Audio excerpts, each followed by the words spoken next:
ఇటీవల కాలంలో ఎన్నికల సందర్భంలో ల్యాండ్ టైటిలింగ్ అనే అంశం మీద విస్తృతమైనటువంటి ఒక విమర్శ వినబడుతోంది. అందరి తాలూకా భూముల్ని ల్యాండ్ టైటిలింగ్ యాక్ట్ ద్వారా జగన్మోహన్ రెడ్డి తీసేసుకుంటాడు. ఈ ప్రభుత్వం ప్రజల ఆస్తుల్ని, భూముల్ని అన్యాక్రాంతం చేసుకుని ఆక్రమించడానికి ప్రయత్నం చేస్తుంది అన్నది ప్రధానమైన ఆరోపణ.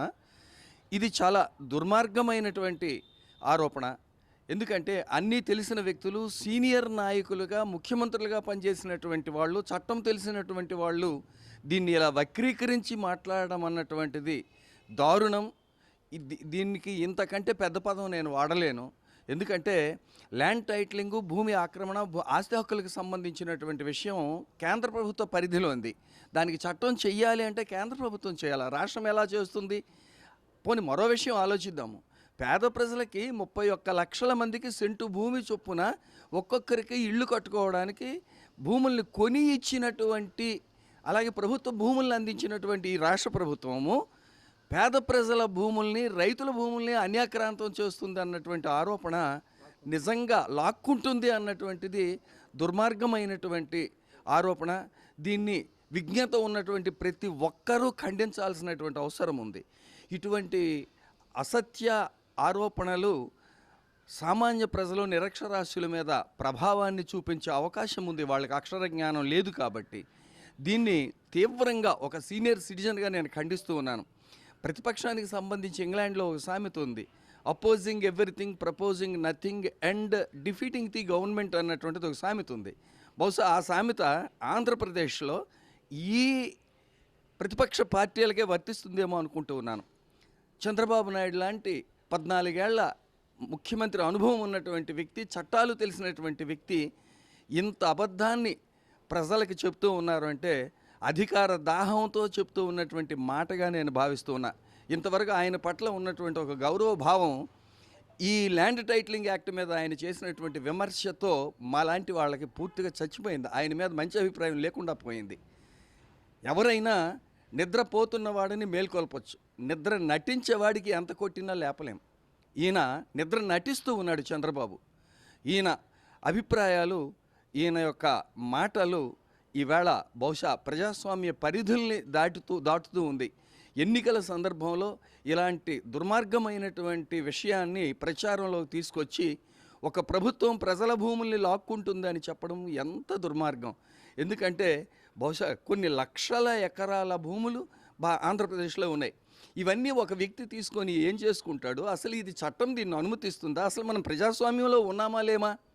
ఇంకొక విషయాన్ని ప్రజల దృష్టికి నేను తీసుకొస్తూ ఉన్నాను. 100 ఏళ్ల క్రితం జరిగినటువంటి సబ్ డివిజను, ఎవరి భూములు ఎవరికో తెలియనటువంటి దుస్థితిలో ఆంధ్రప్రదేశ్ రైతాంగం ఉంది, భారతదేశంలోనే ఉంది.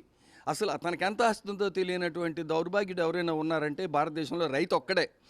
రైతుకి ఈవేళ నీ ఆస్తి ఇంత, నీకు ఇన్ని సెంట్ల, ఇన్ని ఎకరాలు, ఇన్ని సెంట్ల భూమి ఉంది అని చెప్పినటువంటి పరిస్థితులు రావాలి అని రాష్ట్ర వ్యాప్తంగా ధీరోదాత్తమైనటువంటి నిర్ణయం తీసుకొని రీసర్వే చేస్తూ భూముల్ని కొలిచి ఆ భూముల్ని రైతులకు అప్పచెప్పేటువంటి ఒక విప్లవాత్మకమైనటువంటి నిర్ణయం తీసుకున్న జగన్ ప్రభుత్వం మీద ఎలాంటి నిందారోపణ చేయడం నిజంగా ఇది బాధాకరం.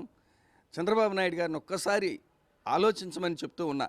మీరు అధికారంలోకి రావాలి అనుకుంటే మార్గాలు చాలా ఉన్నాయి. మీరు చేసిన మంచి పనులు చెప్పుకోండి, అంతేగాని అసత్య ఆరోపణలు చేసి అధికారంలోకి రావాలనుకోవడం పూర్తి అసమర్థ చర్య.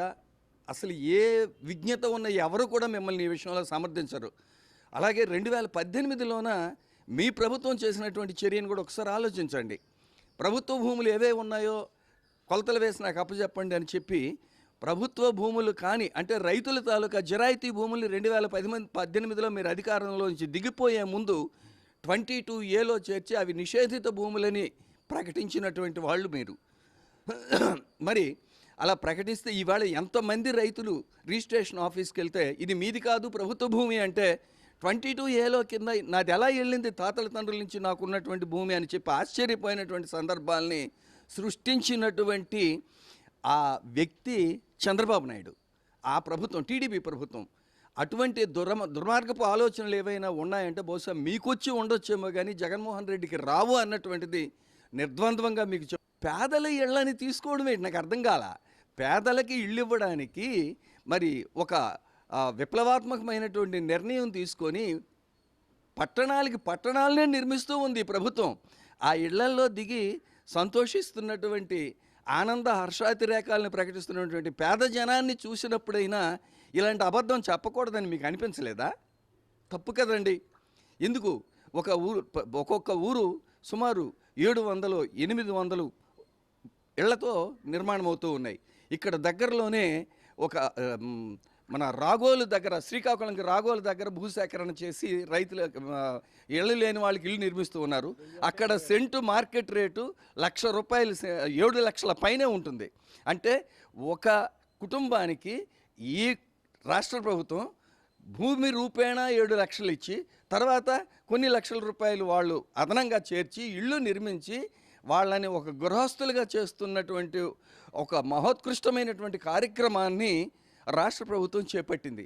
దీన్ని చూసి బహుశా మీకు కంటగింపు అయి ఉంటుందేమో. ఎందుకంటే లేకపోతే భూములు లాక్కుంటారని చెప్పడం అనేది, ఇల్లు లాక్కుంటారని చెప్పడం అన్నటువంటిది బహుశా ప్రజాస్వామ్య వ్యవస్థలో ఎవరు హర్షించరు. పెద్దలైనటువంటి మీరు విజ్ఞతతో ఆలోచించి మేము చెప్పినటువంటి నిర్ణయం తప్పు, నేను తప్పు నిర్ణయం చెప్పాను, తప్పు మాట చెప్పానని వెనక్కి తీసుకోండి. మాలాంటి వాళ్ళమందరము మిమ్మల్ని హర్షిస్తాము, మిమ్మల్ని ప్రశంసిస్తాము. ఇప్పటికైనా మించిపోయింది లేదు. నేను చేసింది తప్పు అని ఒప్పుకోండి, నేను చేసిన ప్రకటన తప్పని ఒప్పుకోండి. దయించి ఈ నిర్ణయాన్ని దీన్ని వెనక్కి తీసుకోండి, దుస్సాంప్రదాయాన్ని ప్రజాస్వామ్యంలోకి తేకండి అని చెప్పి మరి టీడీపీ వర్గాలని, అలాగే ముఖ్యంగా మా సీనియర్ నేత అయినటువంటి చంద్రబాబు నాయుడు గారిని మనస్ఫూర్తిగా కోరుకుంటూ ఉన్నా.